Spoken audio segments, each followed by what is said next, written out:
नमस्कार, स्वागत है आपका दिल्ली एनसीआर दिन भर में। मैं हूं अनिल सागर और हम लेकर आए हैं आपके लिए दिल्ली एनसीआर की सभी प्रमुख खबरें। लेकिन सबसे पहले एक नजर सुर्खियों पर। कृषि कानून पर सरकार और किसान अपनी अपनी शर्तों पर अड़े। किसान का देश भर में रेलगाड़ियों को रोकने का ऐलान। तो 700 से अधिक चौपाल कर सरकार किसानों को समझाएगी कानून के फायदे।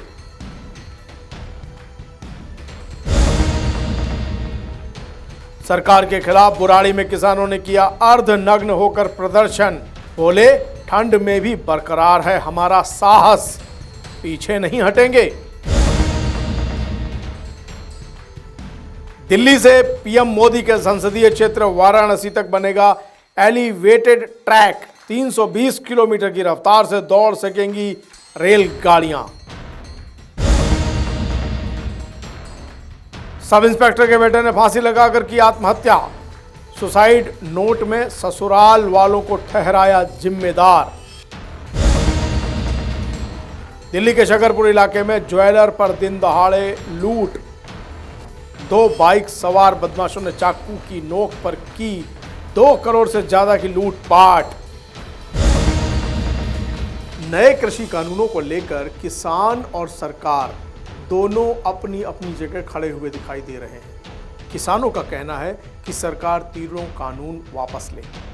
सरकार का कहना है कि वो तीनों कानूनों में संशोधन के लिए तैयार है। लेकिन किसान और सरकार के बीच जो गतिरोध है वो जारी है। लेकिन सरकार ने अपनी तरफ से एक तैयारी कर ली है। वो क्या? 700 चौपाल पूरे देश भर में आयोजित करने की योजना बना ली है, ताकि वो जनता के बीच जाकर, किसानों के बीच जाकर के कानून के फायदे गिनवा सके। दूसरी तरफ किसान भी तैयार हैं। उन्होंने अपने आंदोलन को तेज करने की तैयारी शुरू कर दी है। टोल प्लाजा फ्री करने की, बॉर्डर जाम करने की पूरी तैयारियां हो चुकी हैं। नए कृषि कानूनों के खिलाफ किसानों के आंदोलन का आज 16वां दिन है। सरकार से बात नहीं बनते देख किसानों ने आंदोलन तेज कर दिया है। वो देश भर में ट्रेनें रोकने का ऐलान कर चुके हैं। उधर पंजाब के अलग अलग इलाकों से 30,000 और किसान दिल्ली आ रहे हैं। 12 और 14 दिसंबर को देश भर में सरकार के घेराव की योजना है। तो वहीं दूसरी तरफ किसानों और विपक्ष के विरोध का सामना कर रही केंद्र सरकार भी अपने फैसले पर अड़ गई है और साफ किया है कि कानून में कुछ भी गलत नहीं है और वापस नहीं लिया जाएगा। बीजेपी शुक्रवार से देश के अलग अलग शहरों में 700 प्रेस कॉन्फ्रेंस और चौपाल का आयोजन करेगी। इसके जरिए मोदी सरकार द्वारा लाए गए नए कृषि कानून के फायदों को गिनाया जाएगा और किसानों को इसके बारे में समझाया जाएगा। इस बीच प्रधानमंत्री नरेंद्र मोदी ने भी किसानों से मंत्रियों की बात सुनने की अपील की है। किसानों की मांगों को लेकर कृषि मंत्री नरेंद्र सिंह तोमर और रेल मंत्री पीयूष गोयल ने गुरुवार को प्रेस कॉन्फ्रेंस की थी। पीएम मोदी ने इसका वीडियो अपने ट्विटर हैंडल से शेयर किया है और लोगों से इसे सुनने की अपील की है। वहीं किसान अपनी जीत पर अड़े हैं। किसान नेता बूटा सिंह ने कहा है कि कानून रद्द करने को लेकर अभी तक कोई फैसला नहीं हुआ है, इसीलिए जल्द ट्रेनें रोकने की तारीख का ऐलान होगा। वहीं भारतीय किसान यूनियन के राष्ट्रीय प्रवक्ता राकेश टिकैत ने कहा है कि सरकार और किसान दोनों को पीछे हटना होगा। सरकार कानून वापस ले तो किसान अपने घर को वापस चले जाएंगे। 16 दिन से जारी आंदोलन के बीच सरकार और किसानों के बीच बात बनती दिखाई नहीं दे रही है। किसानों की कानून वापसी की मांग को सरकार ने सिरे से खारिज कर दिया है और किसानों के बीच जाकर किसानों की शंकाओं को दूर करने का फैसला किया है। लेकिन किसानों का रुख भी साफ है। ऐसे में आने वाले दिन काफी अहम हैं, जिसके बाद साफ होगा कि कृषि कानून को लेकर छिड़ी इस जंग में कौन सरेंडर करेगा या फिर बातचीत से बीच का कोई रास्ता निकलेगा। पंजाब केसरी ग्रुप के लिए संगीता सिंह की रिपोर्ट, दिल्ली।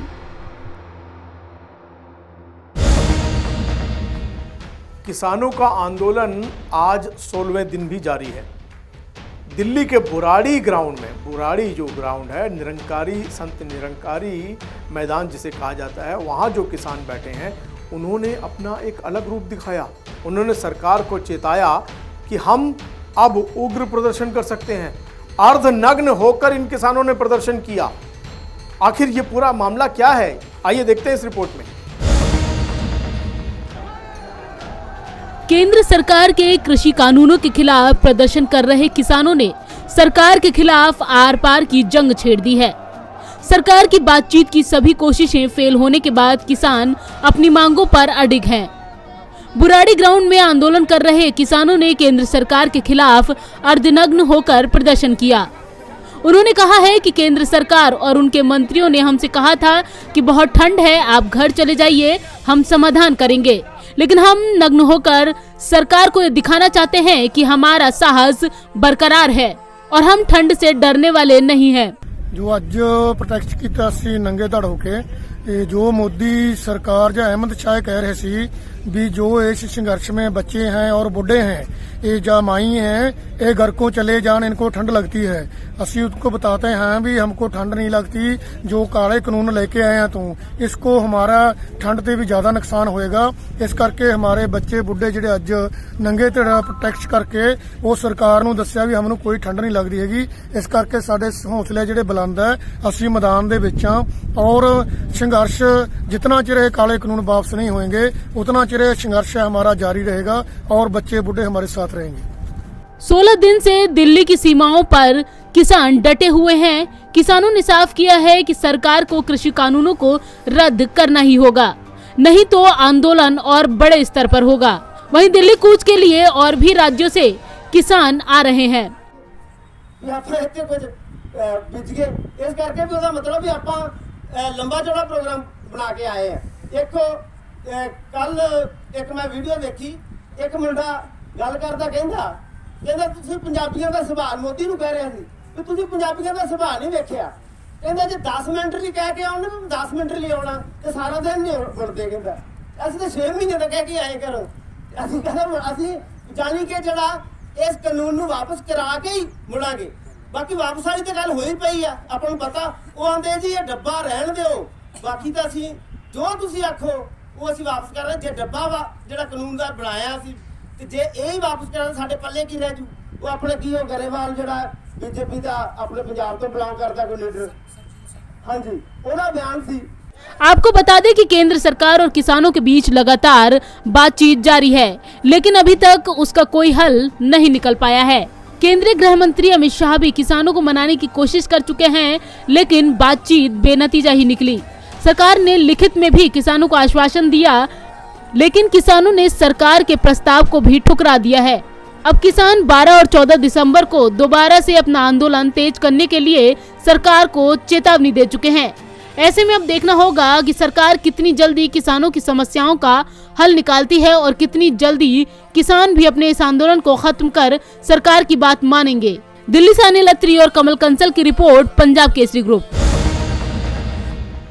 वंदे भारत के बाद वाराणसी के बीच एक और हाई स्पीड ट्रेन की तैयारियां शुरू हो गई हैं और ये हाई स्पीड ट्रेन यानी देश की राजधानी दिल्ली से प्रधानमंत्री नरेंद्र मोदी के संसदीय क्षेत्र वाराणसी, काशी विश्वनाथ बाबा की नगरी, यहाँ पर जो पर्यटक हैं उनके जाने के लिए एलिवेटेड रेलवे ट्रैक बनाया जाएगा और उस पर 320 किलोमीटर की रफ्तार से जब बुलेट ट्रेन दौड़ेंगी तो वो रोमांच अलग होगा। इसकी तैयारियां शुरू हो गई हैं।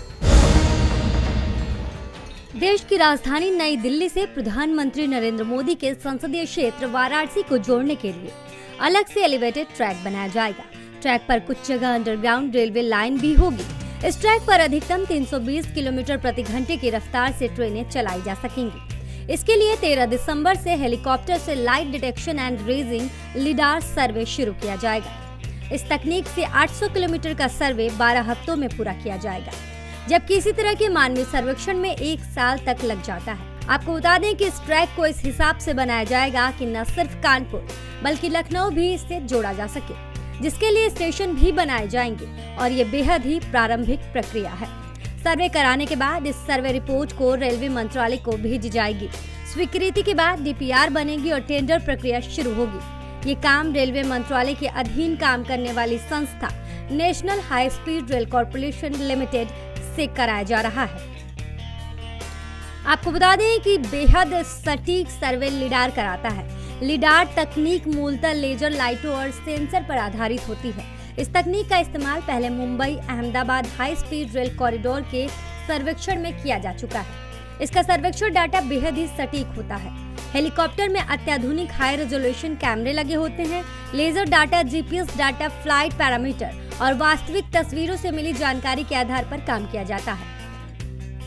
इतना ही नहीं, आपको बता दें कि इसको लेकर तैयारी पूरी की जा चुकी है और रक्षा मंत्रालय 13 दिसंबर से हवाई सर्वेक्षण कराने की भी मंजूरी दे चुका है।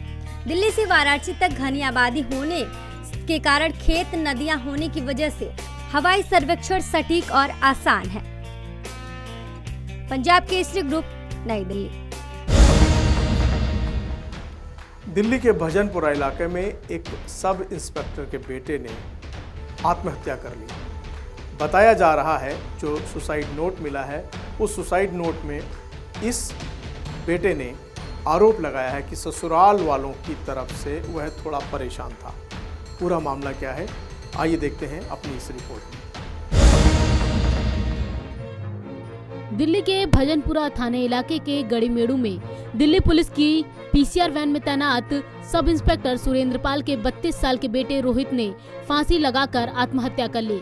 सुसाइड से पहले मृतक ने मौके पर सुसाइड नोट भी छोड़ा है, जिसमें रोहित ने मौत के लिए अपने सौतेले ससुर और सास पर मानसिक प्रताड़ना का आरोप लगाया है। मृतक के पिता ने भी साफ किया है कि उनका बेटा ससुराल वालों की वजह से लंबे वक्त से मानसिक दबाव में था। मैं सुरेंद्रपाल सिंह दिल्ली पुलिस में सब इंस्पेक्टर हूँ। आज मेरे लड़के ने, रोहित ने सुसाइड कर लिया है। मेरा लड़का 5-6 महीने से अपने ससुर व सास एएसआई नरेंद्र, जो रोहिणी जोन बिहार के में है, के कारण वो मेरे लड़के की मिसेज को अपने यहाँ ले गए। मेरा लड़का टेंशन में था, तरह तरह से परेशान कर रहे थे, जिस वजह से मेरा लड़का डिप्रेशन में था और मेरे लड़के ने आज सुसाइड कर लिया। मृतक के पिता ने बेटे के ससुर पर गंभीर आरोप लगाते हुए कहा है कि उसने अपनी पत्नी के पहले पति की भी हत्या की थी और कुएं में फेंक दिया था। मेरे लड़के की जो घरवाली है उसका दूसरा बाप था। जो पहला बाप था वो किसी कारण बस अब ये पता नहीं लग रहा, लेकिन हालात सस्पिशियस थे। वो कुएं में गिरने के कारण जो हालात पता लगे हैं, मृत्यु हो गई थी। उसके बाद श्रीपाल मुनीश को लेकर काफ़ी दिन छिपा रहा, इधर उधर ले आया और कोर्ट मैरिज कर ली। फिलहाल सूचना के बाद मौके पर पहुंची पुलिस की टीम ने रोहित के शव को पोस्टमार्टम के लिए भेज दिया है और मौके से मिले सुसाइड नोट के साथ ही एविडेंस भी इकट्ठे किए हैं, ताकि जांच के बाद सुसाइड की असल वजह तक पहुंचा जा सके और सुसाइड के लिए उकसाने वाले लोगों को सजा मिल सके। दिल्ली से इसरार अहमद के साथ संगीता सिंह की रिपोर्ट, पंजाब केसरी ग्रुप। पूर्वी दिल्ली के शकरपुर इलाके में 2 युवक चलती हुई बाइक पर एक बैग लेकर के भाग गए। इस बैग में 2 करोड़ रुपए के आभूषण थे। इस 2 करोड़ की घटना के बाद पुलिस जो है वो इनके पीछे भाग रही है। पूरा मामला क्या है, आइए जानते हैं हमारे संवाददाता से। देश की राजधानी दिल्ली में अपराधियों के हौसले दिन प्रतिदिन बढ़ते ही जा रहे हैं। बुधवार को पूर्वी दिल्ली के शकरपुर इलाके में ज्वेलर पर हमला कर बाइक सवार बदमाशों ने 4 किलो सोने के जेवरात लूट लिए। विरोध करने पर आरोपियों ने पीड़ित को जांघ में चाकू व माथे पर पिस्टल की बट मारकर जख्मी कर दिया। वारदात के बाद बदमाश जेवरात से भरे बैग लेकर फरार हो गए। लूटे गए जेवरात की कीमत 2 करोड़ से ज्यादा बताई जा रही है। 4 किलो सोना लूटे जाने की खबर मिलते ही वरिष्ठ अधिकारी मौके पर पहुंचे। पीड़ित चंपक ज्ञान को जख्मी हालत में डॉक्टर हेडगेवार अस्पताल में भर्ती कराया गया, जहां से उसे बीएल कपूर अस्पताल रेफर कर दिया गया। फिलहाल ज्वेलर की हालत गंभीर बताई जा रही है। पुलिस इस लूटपाट की वारदात को लेकर कुछ भी बोलने से इनकार कर रही है, लेकिन ऑटो ड्राइवर ने पूरे वारदात की कहानी बताई है। चलिए दिखाते हैं। यहाँ से सवारी लेकर जा रहे थे आनंद विहार। हाँ। उधर से छोड़ के आ रहे थे, मतलब 6, 6:15 में। कहाँ पे छोड़ने? करोल बाग उधर बापा नगर पहाड़ी पे। उधर से आ रहे थे तो बोला लो कि रास्ते में मिल गया कि आनंद विहार छोड़ दो। बैग लेके खड़े थे और हमने बैग लेके मतलब रखे और छोड़ दिए। उसको ले जा रहे थे तो अब लक्ष्मी नगर पार किए। तो पार करते ही ओल जो मंगल बाजार का रेड लाइट है वहाँ पे वो मैंने 2 गाड़ी ले जाके आगे से ऐसे लगा दिए। पहले एक लगाए, उसके बाद दूसरा लगा दिया। उसमें आते ही घुस के लड़ाई करने लगा लोग, पैर में चप्पू मार के और बैग छीन के भाग गया लोग। मैं बाहर निकल के चिल्ला रहा हूँ पब्लिक को, देखो देखो। वहाँ भी वीडियो दिखा रहा है, जो कैमरा में दिखा रहा है। और पब्लिक वहाँ देखते रह गया, कोई ना, वो लोग छीन के भाग गया पूरा। और हम चिल्लाते रह गया, पब्लिक भी वहाँ कुछ साथ नहीं दिया, वो लोग मोटरसाइकिल स्टार्ट कर भाग गया। कितने लोग थे वो? 4 आदमी में थे। 4 आदमी के तो पक्का देखा, जो हेलमेट उनमें लगा के मास्क लगा के छीन रहा। कितनी उम्र होगी उनकी और किस हाइट के होंगे वो लगभग? मतलब हाटा काटा 6 फीट ऐसे लंबा लंबा था सब। और उम्र तो लगभग 40-35 से कम होगा नहीं। तो जिस सवारी को तुमने बिठाया था उसके पास कितने बैग थे और क्या था उन बैगों के अंदर? वो 2 सवारी था, दोनों के पास बैग था। और बैग में अब बता रहा है लो सवारी, हम तो ऑटो वाले देखेंगे नहीं कभी क्या है तुम्हारा, हम तो देखेंगे नहीं तुम्हारा क्या है। तो बोला लो कि सीधे छोड़ दो आनंद विहार। अब कोई आज तक बैग देखा भी नहीं है क्या है, वो तो अपना हिसाब से आनंद विहार लाना है कि अब क्या है अंदर क्या नहीं, अब वही लोग बताएगा लोग। अच्छा, कितने चाकू मारे उनको और कहाँ मारे? वो जांग में मार दिया लोग। अच्छा। पुलिस के मुताबिक मूल रूप से पश्चिम बंगाल का रहने वाला चंपक ज्ञान परिवार के साथ शिवनगर करोलबाग में रहता है। घर में ही चंपक 2010 से LGS नाम से सोने व हीरे के जेवरात बनाने का काम करता है। शुरुआती जांच के बाद पुलिस आशंका जता रही है कि वारदात में पीड़ित के किसी जानकार का हाथ हो सकता है। शकरपुर थाना पुलिस पीड़ित के कारीगरों से भी पूछताछ कर रही है। दिल्ली से पंजाब केसरी ग्रुप के लिए सुरेंद्र सिंह की रिपोर्ट। हमारे इस खास बुलेटिन में बस इतना ही। बाकी खबरों के लिए जुड़े रहिए हमारे साथ, यानी पंजाब केसरी और नवोदय टाइम्स टीवी के साथ। नमस्कार, आदाब, सत श्री अकाल, प्रणाम।